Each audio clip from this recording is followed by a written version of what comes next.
Greetings, and welcome to the Multimedia Chronicles.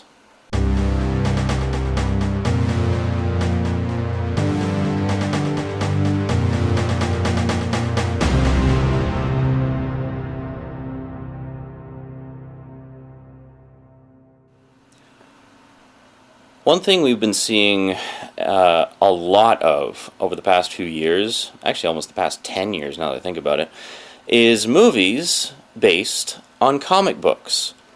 Now, of course, the two that sort of really kicked off this new mega genre of movies was, I think, Spider-Man and the X-Men. Those are the two that really got it noticed as a marketable, profitable genre by the powers that be in Hollywood. And since then, pretty much every year we've seen a new batch of comic book movies coming out. I mean, we've had the Spider-Man trilogy, the X-Men trilogy, we've had Man-Thing, the Punisher, the Fantastic Four, now we've got Iron Man, we've had the Hulk, we've got a new Hulk movie coming out, and Hellboy. Yeah, anyway, the list goes on and on and on, and there's more coming out all the time, there's more announced all the time. Speaking of X-Men, there's a Wolverine movie in the works, there's a Magneto movie in the works, and apparently a fourth X-Men movie as well.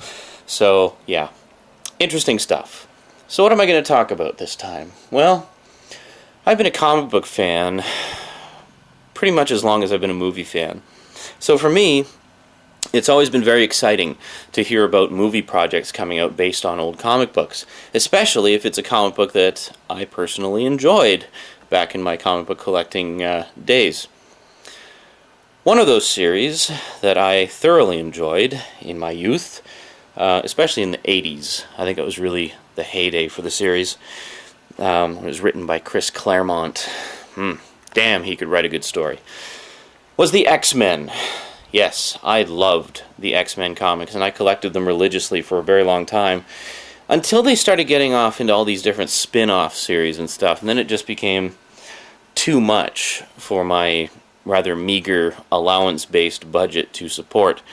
So basically, I collected the original Uncanny X-Men series for a few years, and then I collected X-Factor for about a year, and, the odd spin-off here and there. But for the most part, I stuck with the main series.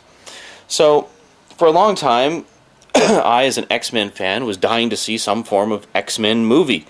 And, the closest we got for a long time was in the late 80s. There was a pilot put out for a proposed X-Men animated series. A little bit of information about that most people don't know. The same year, there was an animated series based on RoboCop, which originally was slated to be 13 episodes long. In the end, they actually only did 12 episodes of RoboCop, and instead took the budget that had been set aside for the 13th episode and used it to produce the X-Men pilot episode. Pretty cool, eh? Both were Marvel productions, so I guess they figured, hey, we could use this extra money from the, we could just basically make RoboCop one episode shorter, do our X-Men pilot, give the fans what they want, see if it'll get picked up, and hopefully do an X-Men animated series. Well, at the time it didn't happen, but a few years later, in the early 90s, I think it was 93 or 92, I think it was 92 actually, or 93, anyway, somewhere around there, there was, of course, the X-Men animated series, which ran for 5 seasons for a grand total of 76 episodes. And it was extraordinarily well done, and vastly entertaining, and I have some things to say about it, which I'm going to save for another rant. So finally, in, I believe it was 1999, we got the first X-Men movie. This, of course, is X-Men 1.5, which is the super-duper uber deluxe edition, the only edition to get as far as I'm concerned. And then a couple years later, we had X-Men 2, X-Men United. Now you may notice, this section of my shelf, by the way, is stuff based on comic books. So as you can see, there's been quite a lot over the years. This isn't even close to everything. But you'll notice, in my little X-Men section here, I only have the first 2. Why is that, you're probably wondering? Well, let me say this. I loved the first two X-Men movies. I didn't have a big problem with the fact that they, took some liberties with the origin stories of the characters, and they changed some stuff. I can understand why they made the changes they did. They wanted to make it accessible to new audiences as well as being faithful enough to the material that the longtime fans, like myself, would be pleased with it. And for the most part, excuse me, I'm just getting over a cold. For the most part, I think they got the balance pretty darn good. So, big tip of the hat to Bryan Singer for doing such a great job with the first two. Then we come to the third one. Bryan Singer is off busy directing Superman Returns and proving to the world that he is only in fact a two-hit wonder when it comes to comic book movies. But that's another story for another time. So, he pulls a Tim Burton Batman on us, and rather than direct the third one himself and put it off a little bit, he goes off to do a Superman movie and hands the reins over to another director. Why do I call that a Tim Burton Batman? Because Tim Burton did the same thing with the Batman movies back in the 80s and 90s. He directed the first two, was unable or unwilling to direct the third one, and handed the reins over to Joel Schumacher, who promptly proceeded to run the series into the ground and turn it into just one uber crap fest. Once again, another story for another time. So, Bryan Singer pulls a Tim Burton and hands the reins over to Brett Ratner? Let's look Brett Ratner up on imdb.com, shall we? And see what else this fellow has directed. There must be some reason why Bryan Singer thought that he would be perfect to direct the third X-Men movie. Well, looking at Brett Ratner's resume, we see the two most prominent films being Rush Hour 1 and 2. Yeah, that would be my first choice.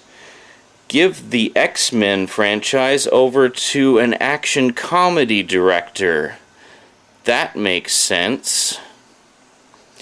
I don't care what anybody says. Yeah, Jackie Chan's great. Chris Tucker has his moments. But the Rush Hour movies are not even close to the same caliber as the first two X-Men movies. The first two X-Men movies had depth of character and depth of story. They were faithful to the source material, well, faithful enough that it wasn't offensive.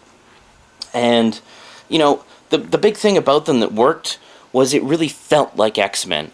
You felt like these were the characters that you knew from the comic books. Even if they had been changed slightly for the movie, they still felt right, The characters were good, the stories were good, the whole bigger picture situation that they were involved with was good. It was all good. So why did they decide to change it so much with the third one?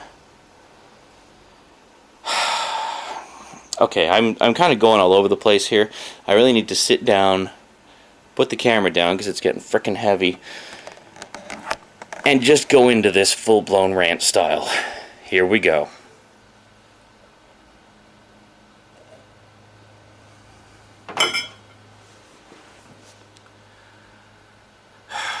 You know what?